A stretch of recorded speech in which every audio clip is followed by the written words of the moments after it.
जंगल में एक बकरी बेफिक्री से इधर उधर घूम रही थी, जैसे उसे किसी खतरे का कोई डर न हो।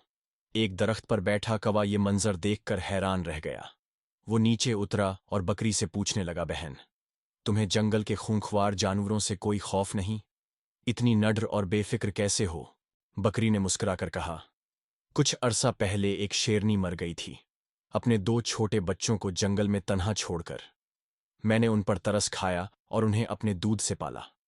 आज वो दोनों शेर जवान हो चुके हैं और पूरे जंगल में ऐलान कर रखा है कि हमारी बकरी माँ को कोई मैली आंख से न देखे। अब जंगल का कोई दरिंदा, चाहे कितना ही ताकतवर क्यों न हो, मेरी तरफ आंख उठाकर भी नहीं देखता। कौवा बहुत मुतासिर हुआ और दिल में सोचने लगा, काश मुझे भी कभी ऐसा नेकी का मौका मिले कि परिंदों की दुनिया में मेरा भी कोई मुकाम बन जाए। यह सोचते हुए वह उड़ता जा रहा था कि अचानक उसकी नजर दरिया में डुबकियां लगाते एक चूहे पर पड़ी। फौरन नीचे उतरा, चूहे को पानी से निकाला और एक पत्थर पर लिटाकर अपने परों से हवा देने लगा ताकि वह सूख जाए। जैसे ही चूहे के होश बहाल हुए, उसने बिना सोचे समझे उसने कुएं के ही पर काटने शुरू कर दिए।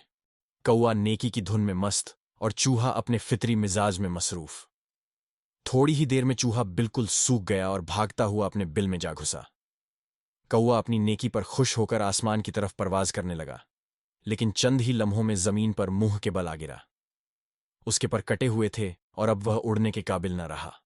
बस जमीन पर कभी उछलता, कभी घिसटता। इत्तेफाक से बकरी उधर से गुजरी तो उसे उस हाल में देखकर पूछा, अरे भाई, ये क्या हाल बना रखा है? कौवा गुस्से से बोला, ये सब तुम्हारी बातों का नतीजा है। तुमसे मुतासिर होकर मैंने नेकी के जज्बे में चूहे की जान बचाई, मगर उसने मेरे पर ही कतर डाले।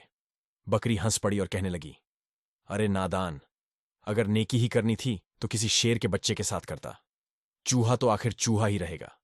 बदजात और बदअस्ल को नेकी रास नहीं आती।